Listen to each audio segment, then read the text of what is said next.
नमस्कार, बहुत स्वागत है आपका न्यूज 18 उत्तर प्रदेश उत्तराखंड देख रहे हैं। मैं हूं विकास ब्रजेश सक्सेना। उत्तराखंड बीजेपी के दर्जन भर ऐसे विधायक हैं जिन पर परफॉर्मेंस देने का दबाव बढ़ गया है। राष्ट्रीय अध्यक्ष नितिन नवीन के दौरे के मद्देनजर पार्टी के विधायकों की परफॉर्मेंस रिपोर्ट तैयार की गई, जिसमें 1 दर्जन विधायकों के क्षेत्र में उनके खुद के लच्चर परफॉर्मेंस के चलते एंटी इनकम्बेंसी रिकॉर्ड दर्ज की गई है। एक रिपोर्ट में आपको दिखा रहे हैं।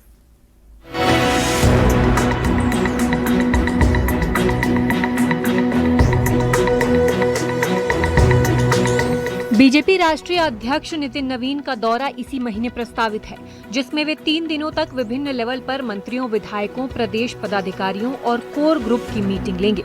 इसमें सबसे अहम सेशन रहेगा विधानसभावार विधायकों के परफॉर्मेंस रिपोर्ट की समीक्षा।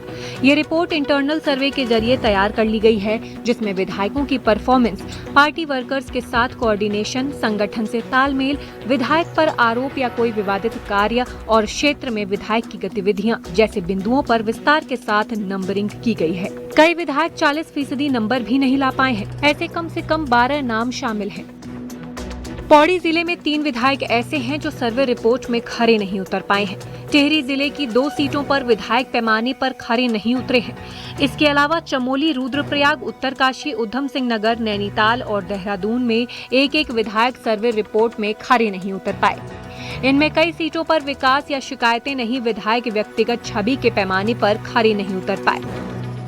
और निश्चित रूप से पार्टी के द्वारा विभिन्न दौर के सर्वे भी कराए गए हैं, जिनमें अपनी सरकार के कार्यों, संगठनात्मक कार्यों एवं अपने जनप्रतिनिधि जो विधायकगण हैं उनके भी कार्यों की समीक्षा की गई और किसी प्रकार की कोई चूक न रह जाए। 2027 का चुनाव तीसरी बार भारतीय जनता पार्टी की प्रचंड बहुमत की सरकार बने, इस उद्देश्य के साथ किसी भी प्रकार की कोई चूक न रहे, इसके लिए सभी प्रकार की तैयारी पार्टी के द्वारा की जा रही है।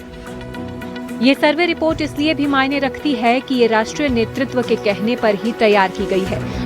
बीजेपी अध्यक्ष के दौरे में संगठनात्मक बैठकों में इस रिपोर्ट कार्ड पर विस्तार से चर्चा होने की संभावना है।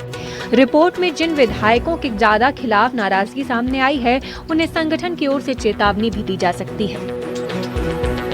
अभी चुनाव के 8-10 महीने बाकी बचे हुए हैं। हम समझते हैं कि जिस प्रकार से कुछ विधायकों के बारे में चर्चा आई है कि उनका परफॉर्मेंस ठीक नहीं था, मैं समझता हूं कि अभी 10 महीने में काफी कुछ इसमें बदल जाएगा, क्योंकि राजनीति में हर दिन नया समीकरण होता है और इसमें काफी गुंजाइश रहती है कि सर्वे ऊपर नीचे हो। और ये तय है कि जो प्रत्याशी जीतने वाला होगा तो भारतीय जनता पार्टी उसको अपना प्रत्याशी बनाएगी।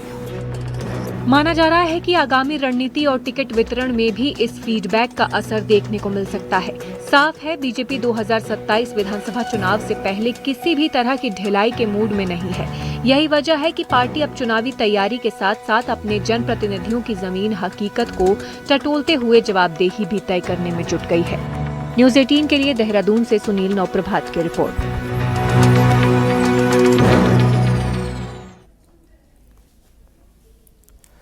उत्तराखंड में वक्फ संपत्तियों को लेकर धामी सरकार सख्त हो गई है। उम्मीद पोर्टल पर रिकॉर्ड दर्ज न करने वाली हजारों वक्फ संपत्तियां अब सरकार के निशाने पर हैं।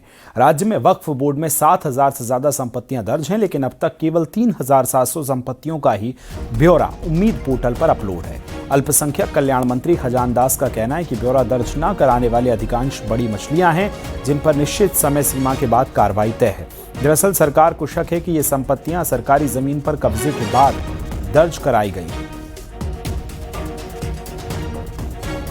माननीय मुख्यमंत्री जी के जिस तरह से दिशा निर्देश थे कि वक्फ बोर्ड की परिसंपत्तियों को उम्मीद पोर्टल में बाकायदा दर्ज होनी चाहिए, और किंतु ऐसा नहीं हुआ। अभी तक जो है परिसंपत्तियों का कुल मिलाकर के 3500 के लगभग परिसंपत्तियां, वो भी छोटी परिसंपत्ति वाले जो उन्होंने अपलोड किया है उम्मीद में, लेकिन जो बड़ी संपत्ति वाले हैं उन्होंने अभी तक नहीं किया। हालांकि एक टाइम माननीय मुख्यमंत्री जी के द्वारा और दिया गया और इसकी समय सीमा जुलाई तक बढ़ा दी गई है। तो मुझे लगता है कि कर लेना चाहिए। नहीं करेंगे तो माननीय मुख्यमंत्री जी फिर एक्शन लेंगे, फिर कार्रवाई होगी।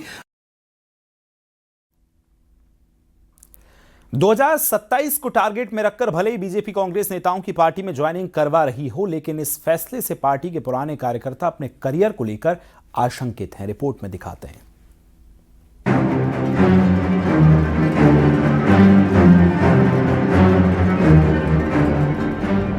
हाल ही में बीजेपी ने जोर शोर से कांग्रेस नेताओं के साथ ही महिला विंग से भी कई सीनियर और चर्चित चेहरों की पार्टी में ज्वाइनिंग करवाई। प्रदेश अध्यक्ष महेंद्र भट्ट कह चुके हैं कि कांग्रेस के कई नेता उनके संपर्क में हैं। कांग्रेस छोड़ बीजेपी में शामिल हुए कुछ नेताओं की तो पदों पर ताजपोशी भी हुई। ऐसे नेता खुश हैं, लेकिन पुराने जरूर परेशान हैं। जनता पार्टी का जो हमारा थिंक टैंक है, या जो हमारे पितृ पुरुष स्वर्गीय श्री अटल बिहारी वाजपेयी जी रहे हैं, वह भी इस बात को कहते थे कि पुराना जो कार्यकर्ता है, पुराना कार्यकर्ता कहीं नहीं जाना चाहिए, और उसको मैं अपनी भाषा में बोलूं तो ओल्ड इज गोल्ड। तो पुराना कार्यकर्ता पार्टी का जो है वो कई बार अपने मन की बात को बोलता नहीं है, और जिस वजह से वह आगे नहीं आ पाता। अब जाहिर सी बात है कि बहुत सारी ऐसी चीजें, बहुत सारी ऐसी विचारधाराएं कभी एक दूसरे से ना मिले, लेकिन पार्टी के अंदर जो अनुशासन, जो संगठन की कार्यशैली है, मुझे लगता है कि प्रत्येक कार्यकर्ता उस पे काम करता है और लगातार संगठन को आगे बढ़ाने का काम करता है। जाहिर सी बात है कि नाराजगी अलग हो सकती है, लेकिन जब संगठन की बात आती है भारतीय जनता पार्टी के अंदर, तो वो भारतीय जनता पार्टी को चुनता है, संगठन को आगे बढ़ाने की बात करता है। हालांकि बीजेपी संगठन मानता है कि बीजेपी में दूसरी पार्टी के नेताओं का लेना रणनीति का हिस्सा है और पार्टी पुराने कार्यकर्ताओं का हमेशा सम्मान करती है। देखिए, भारतीय जनता पार्टी का हो सकता है आपका कुछ एकाध व्यक्ति ऐसे से बात हुआ हो, लेकिन आमतौर पर भारतीय जनता पार्टी का कार्यकर्ता बहुत ही सौहार्दपूर्ण से जो व्यक्ति जो नए पार्टी में आ रहे हैं उनके स्वागत करने के लिए पूरी तरह से तैयार है। चाहे वो बूथ स्तर पर उनको जो दूसरे पार्टी से लोग भारतीय जनता पार्टी में आ रहे हो वहां हो, या मंडल के स्तर पर हो, या जिले के स्तर पर आ रहे हैं, या प्रदेश के स्तर पर आ रहे हैं। चुनावी साल में आने वाले महीनों में बीजेपी न सिर्फ कांग्रेस बल्कि कई प्रादेशिक दलों से भी नेताओं की तोड़फोड़ की फिराक में है, यानी एक्शन भरपूर रहेगा। न्यूज़ 18 के लिए देहरादून से भारती सकलानी उनियाल की रिपोर्ट। –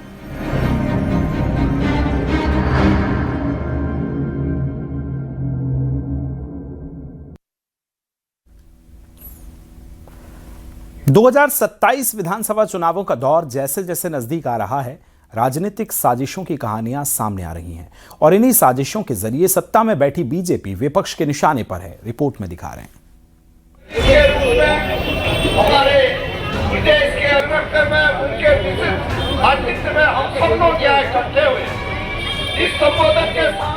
उत्तराखंड में राजनीतिक पार्टियां पूरी तरह से चुनावी मूड में हैं। सत्तारूढ़ बीजेपी जहां विकास कार्यों से अपने ग्राफ को बढ़ाने की कोशिश में है, वहीं विपक्ष कई मुद्दों को लेकर सरकार पर हमलावर है।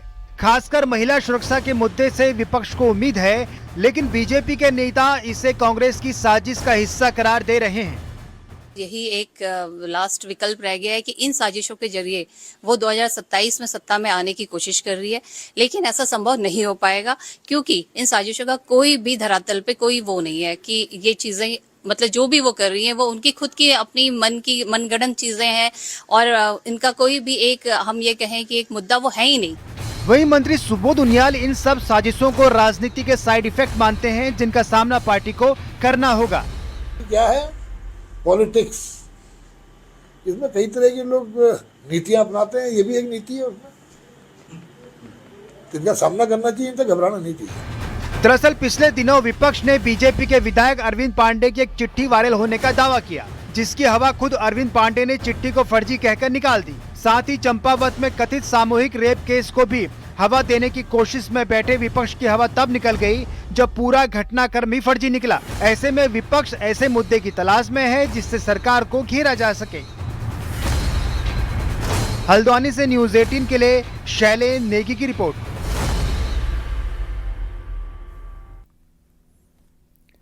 पश्चिम बंगाल में नई सरकार का गठन हो गया है। शुवेंदु अधिकारी ने मुख्यमंत्री पद की शपथ ली, 5 मंत्री भी बनाए गए। कोलकाता के परेड ग्राउंड में भव्य शपथ ग्रहण समारोह हुआ, जहां राज्यपाल ने मुख्यमंत्री और मंत्रियों को शपथ दिलाई।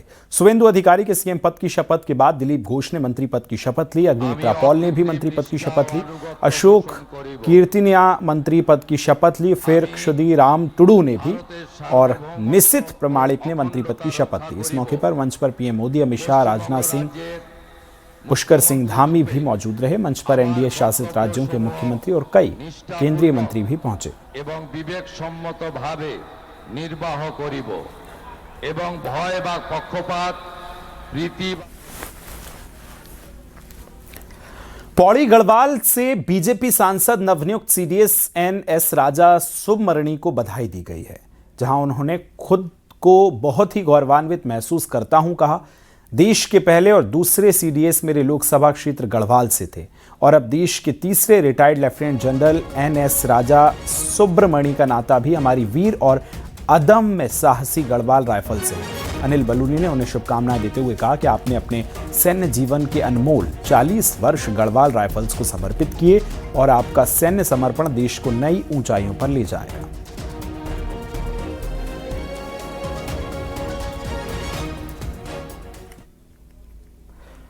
गढ़वाल सांसद अनिल बलूनी ने गढ़वाल रेजिमेंट में आधुनिक रिक्रिएशन सेंटर के निर्माण के लिए सांसद निधि की पहली किश्त 14,90,000 जारी की है।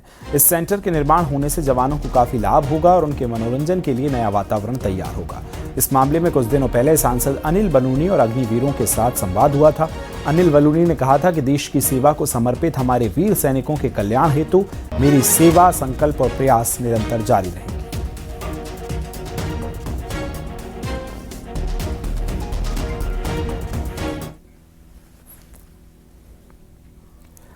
राज्य सरकार ने 17 साल पहले करोड़ों की लागत से हल्द्वानी में हस्तशिल्पियों के लिए एक बड़ा हाट बाजार बनाया, लेकिन आपको जानकर हैरानी होगी कि 17 साल से सुंदर हाट बाजार में एक भी दुकान नहीं लगी। साल 2009 में इस बाजार का उद्घाटन किया गया, लेकिन अब ये हाट बाजार सिर्फ एक जंगल जैसा नजारा नजर आता है। जिस समाज कल्याण विभाग ने इस हाट बाजार को बनाया था, उसने इसकी भी दुकान का अलॉटमेंट करना भी जरूरी नहीं समझा। लिहाजा ये हाट बाजार जंगल, खंडर और नशेड़ियों का अड्डा बन चुका है। सरकार बड़ी बड़ी योजनाएं लेकर के आती है जनता के विकास के लिए, लेकिन सरकारी विभाग इन विकास योजनाओं में किस तरीके का पलीता लगाते हैं, उसका उदाहरण समाज कल्याण विभाग की इस जगह पर खड़े होकर के हल्द्वानी में अनुमान लगाया जा सकता है। यह समाज कल्याण विभाग की बिल्डिंग है, जिसका उद्घाटन साल 2009 21 फरवरी में हुआ था। तत्कालीन मुख्यमंत्री बीसी खंडूरी की तरफ से, और साथ में मौजूद थे बिशन सिंह चुफाल कैबिनेट मंत्री के तौर पर, और बंशीधर भगत कैबिनेट मंत्री के तौर पर, और गोविंद सिंह बिष्ट जो है विधायक के तौर पर। और इस बिल्डिंग का उद्घाटन जो है, लोकार्पण 130.5 लाख रुपए खर्च करके किया गया।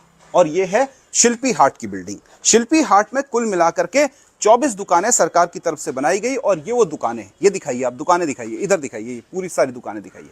ये सब दुकानें जो है शिल्पी हाट की बनाई गई।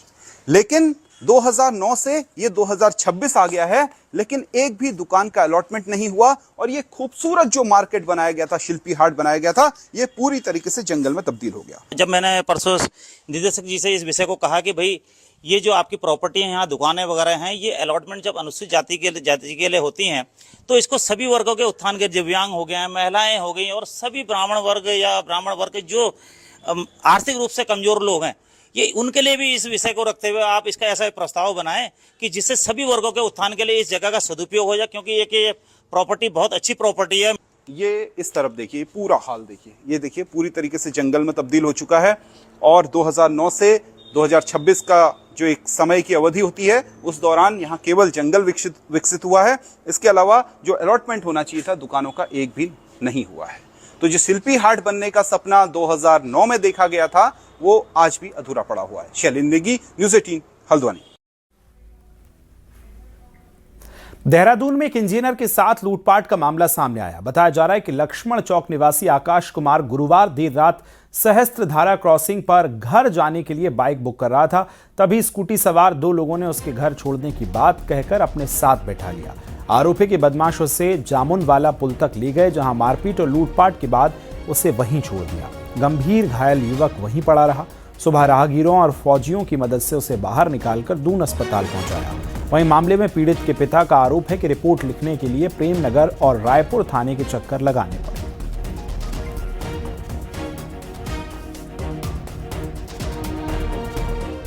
तो इसने सोचा कि मेरे साथ में कोई जैसा व्यवहार नहीं करेंगे, रोड पछकार कर जैसे भी बातचीत करके इनको जो है उस गाड़ी पे ना बिठा लिया जी। और बिठा के जो इधर सहस्त्रधारा क्रॉसिंग के पीछे से गली जा रही जी, मैं तो इतना उधर गया नहीं जी। तो पीछे से निकालते हुए माल रोड को लेते हुए इस लड़के को ना पीछे से गला दबाया रखा था, पीछे बैठा था, सबसे पीछे बैठा रखा था। ये 2 जने थे सर एक्टिवा पे। क्योंकि आकाश कुमार अभी दून हॉस्पिटल में एडमिट हैं और स्पष्ट रूप से किसी भी तथ्य को बताने में असमर्थ हैं, उनके पिता की तहरीर के आधार पर अलग अलग टीमें गठित कर दी गई हैं जो कि सीसीटीवी कैमरा से लेकर अन्य तथ्यों पर जांच कर रही हैं। देहरादून में जनगणना ड्यूटी में लापरवाही बरतने वाले कर्मचारियों पर बड़ा एक्शन हुआ। नगर निगम की शिकायत पर कोतवाली नगर में 12 कर्मचारियों के खिलाफ नामजद मुकदमा दर्ज किया गया। आरोप है कि कई बार ट्रेनिंग और अंतिम मौका देने के बावजूद कर्मचारी ड्यूटी पर नहीं पहुंचे। दरअसल जनगणना 2027 अभियान जोरों से चल रहा है, जिसके लिए देहरादून नगर निगम क्षेत्र में करीब 2000 कर्मचारियों की ड्यूटी तय की गई है, लेकिन इसके बावजूद कुछ कर्मचारियों ने ना तो ट्रेनिंग की और ना ही जनगणना का चार्ज लिया, जिसमें से जिला पूर्ति विभाग के 11 कर्मचारियों और मसूरी देहरादून विकास प्राधिकरण यानी MDD के एक कर्मचारी के खिलाफ कार्रवाई की गई है।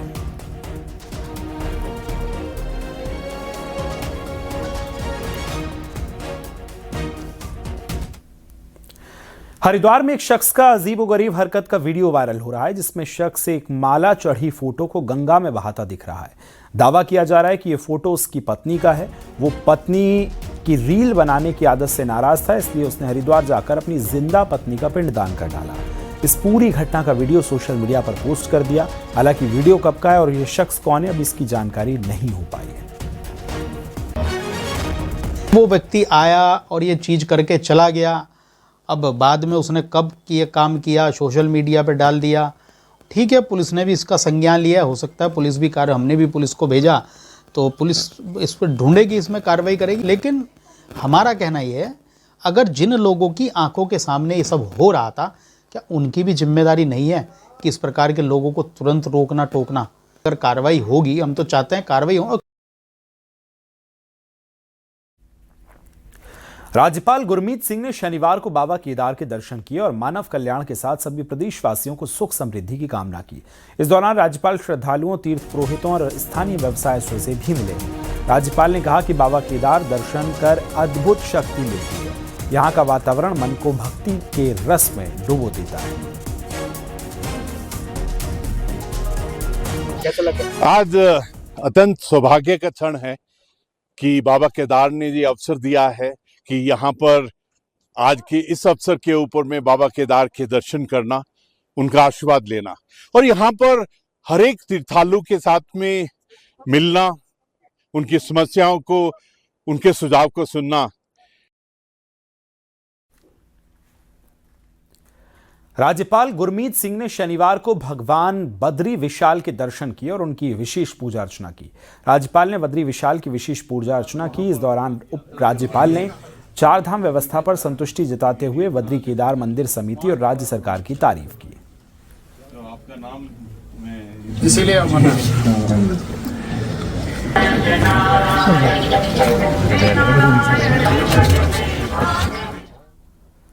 इस वीकेंड पर नैनीताल में पर्यटकों की भीड़ देखने को मिल रही है। शहर के पर्यटन स्थल दिन भर गुलजार रहे, जबकि कैंची धाम जाने वाले श्रद्धालुओं की बढ़ती संख्या के चलते भवाली और आसपास के क्षेत्रों में लंबा जाम भी दिखा। रिपोर्ट में दिखाते हैं।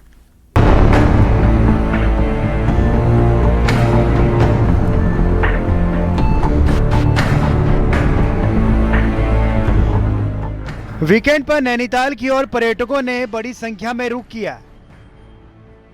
नैनी झील में बोटिंग के लिए पर्यटकों की भीड़ उमड़ी। वहीं snow view, cave garden, Himalaya दर्शन, चिड़ियाघर और अन्य पर्यटन स्थलों पर भी दिन भर रौनक बनी रही। पर्यटकों की बढ़ती संख्या से होटल, रेस्टोरेंट और स्थानीय पर्यटन कारोबार से जुड़े लोगों में उत्साह है। पर्यटकों का कहना है कि मैदानी क्षेत्रों में तेज गर्मी पड़ रही है, जबकि पहाड़ों का मौसम सुहावना बना हुआ है। रास्ते में ट्रैफिक बहुत मिला है और पार्किंग का इश्यूज बहुत हमें फेस करना पड़ा।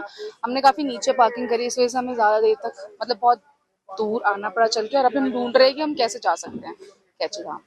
सो जस्ट बिकॉज ऑफ क्राउड हमें ये इश्यूज हो रहे हैं। अभी तक का एक्सपीरियंस तो एंजॉयबल था। अभी जब कैंची धाम जा रहे हैं तो ये पता चला कि एक्चुअली में पार्किंग जो है वो बहुत दूर बना दी गई है। अब यहाँ से 10 किलोमीटर और हमें आगे जाना है और तो हमें अपनी कार यहीं पार्क करनी पड़ी है, जो कि थोड़ा सा प्रॉब्लम है। वहीं प्रसिद्ध बाबा नीम करोली महाराज के कैंची धाम में भी श्रद्धालुओं की भारी भीड़ देखने को मिली। सुबह से ही भवाली और कैंची धाम मार्ग पर वाहनों की लंबी कतारें लगी रही और कई जगह जाम की स्थिति बनी रही। भीड़ को नियंत्रण करने के लिए पुलिस प्रशासन ने कैंची धाम जाने वाले श्रद्धालुओं के निजी वाहनों पर रोक लगाई है। श्रद्धालुओं को शटल सेवा के जरिए धाम तक भेजा जा रहा है। पुलिस प्रशासन लगातार ट्रैफिक व्यवस्था संभालने में जुटा रहा है। यहाँ पे दिक्कतें तो ज्यादा कुछ नहीं है, खाली ये पार्किंग का इशू है थोड़ा सा, ये ट्रैफिक जाम हो जाता है, लोग गाड़ियां लगा देते हैं यहाँ पे साइड में। बाकी दर्शन अच्छे हुए हैं, नैनीताल भीमताल वगैरह भी घूम के आए हैं हम लोग, और यहाँ से शटल वगैरह मिलती है। पार्किंग में पुलिस वाले गाड़ी आगे नहीं ले जाने देते हैं, ये थोड़ी सी दिक्कत है बस। और सैनिटोरियम, ये 2 पार्किंग स्थल है जहाँ से हम शटल के माध्यम से कैंची धाम लोगों को भेज रहे हैं। इसी तरह से नैनीताल में आज जो रूसी 1 और रूसी 2 नारायण नगर जो हमारे डेजिग्नेटेड पार्किंग स्थल है जहाँ से हम शटल चलाते हैं, उनको आज से हम लोगों ने शुरू कर लिया है। भीड़ अगर इसी ढंग से बढ़ती रही तो हम दोपहिया वाहनों के प्रतिबंध पे भी विचार करेंगे। वीकेंड और गर्मी की छुट्टियों की शुरुआत के साथ नैनीताल और कैंची धाम में पर्यटकों और श्रद्धालुओं की संख्या लगातार बढ़ रही है। ऐसे में आने वाले दिनों में भी भीड़ और ट्रैफिक दबाव बढ़ने की संभावना जताई जा रही है, जिसे देखते हुए प्रशासन का दावा है कि वो अलर्ट मोड में है। Bureau report, news 18 Nainital.